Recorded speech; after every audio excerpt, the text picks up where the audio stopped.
In what was meant to be the big reset week for Rishi Sunak. I mean, to be honest, Rishi Sunak has had at least 5 or 6 reset weeks in the past year or so, but none of them have, well, really worked out. And of course, whenever there is a reset week, you cannot help but hear the cries, the rumors, the plotting, the the skirling about of Tories plotting to, well, get rid of Rishi Sunak.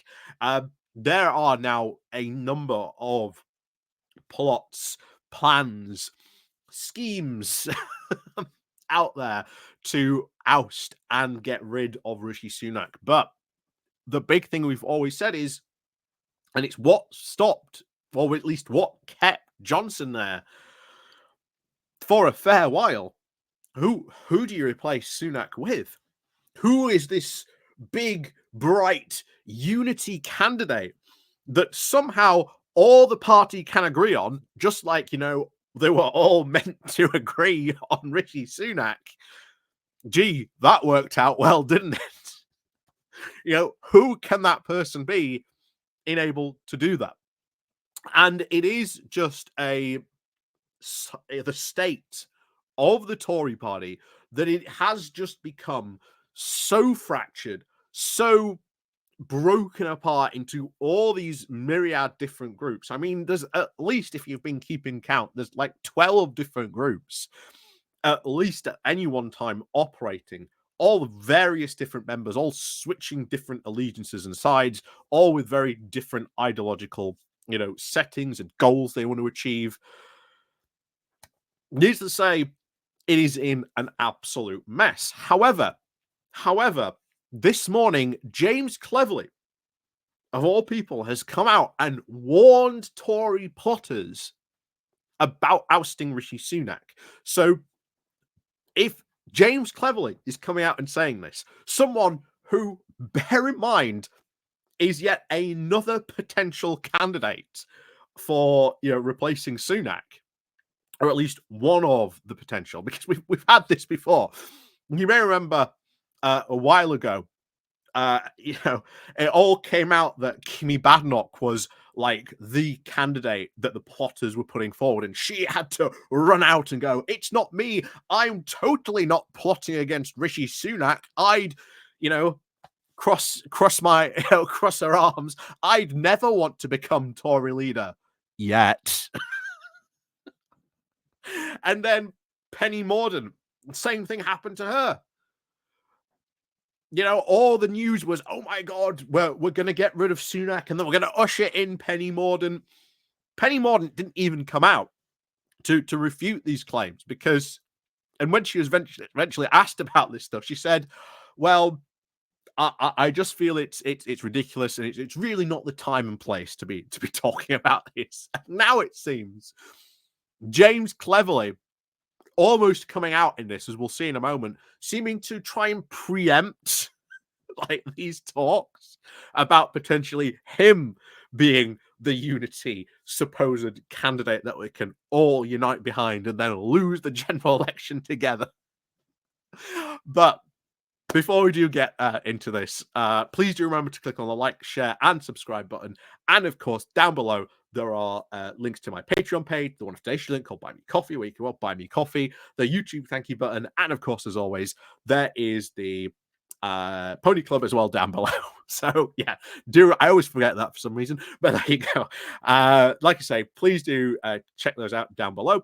And of course, as always, you can click the like and the share button as always. So let's crack on into this. This comes from the Mirror. The title of James Cleverly warns Tory plotters that ousting Rishi Sunak would be a catastrophically bad idea.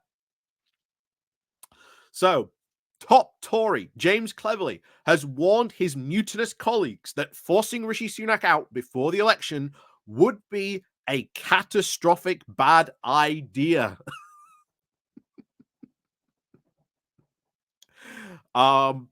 He's not right. Like I say, we've talked about this before.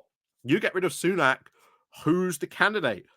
you would go through an incredibly messy leadership contest. That's for sure. So the Home Secretary fired off this warning to a very restive Tory MPs who are now braced for a bloodbath at next week's local elections. It is seen as a moment of danger for the Prime Minister, who has been facing criticism for his failure to try and make a dent in Labour's massive poll lead. And oh boy, next Thursday is going to be interesting because there's two very different polls out there. There's one that came out that said the Tories are going to lose at least over 500 plus seats. And that is going to be a lot. There's another poll from another Tory peer, and he was on Sky News, and he was saying that at this moment in time, he's never seen anything like this, that you can go into one borough, into one seat, into one area, and it's just completely, the meter completely shifts all over the place.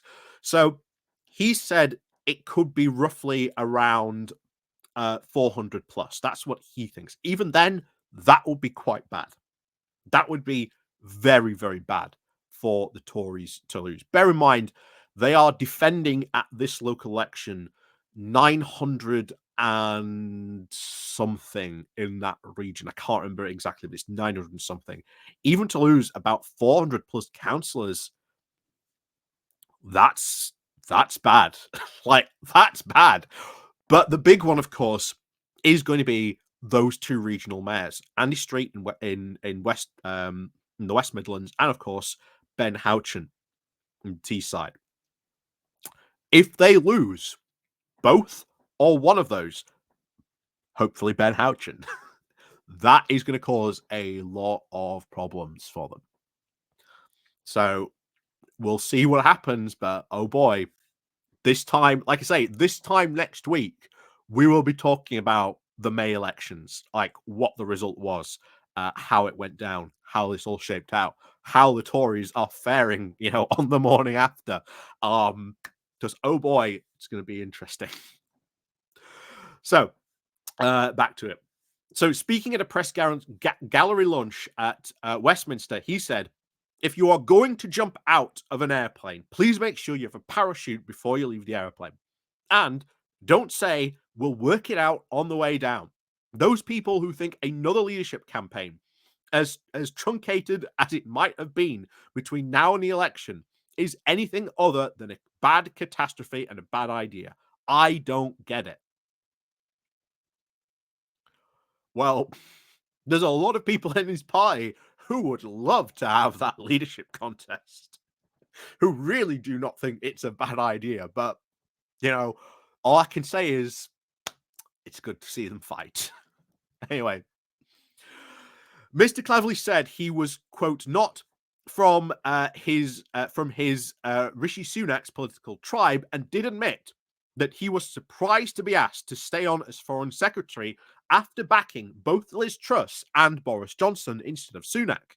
But he said that the PM had inherited a really, really difficult situation, and he rubbished the idea that a new leader would just be randomly better.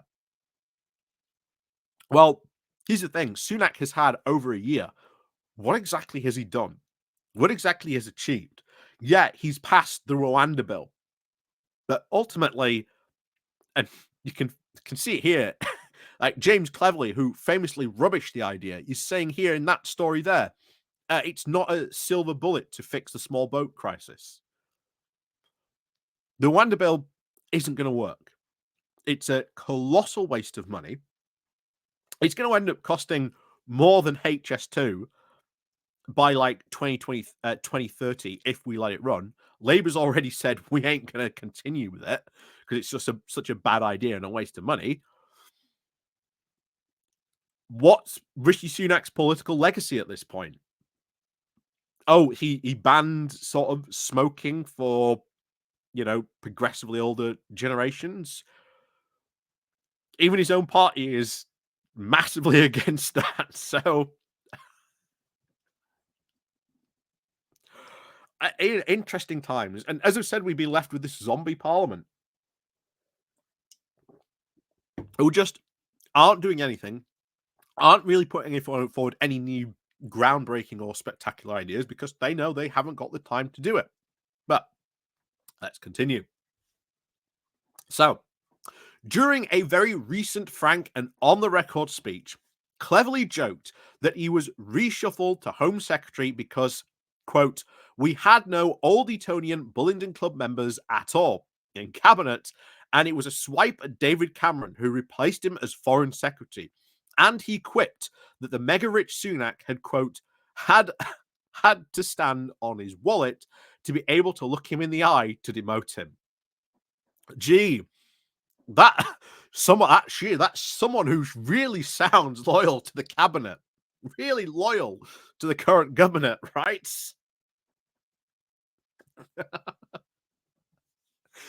Yeah. Wow.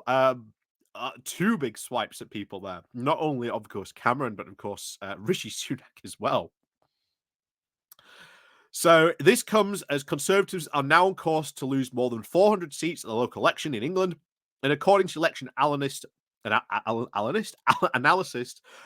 Hayward, the Tory peers said that Labour could gain between 200 and 250 seats in the forthcoming elections, and shared it with Channel 4 as he put the Lib Dem gains around 100 and predicted a surge of over 30 seats for the Greens and between about 30 to 50 for parties, including independents.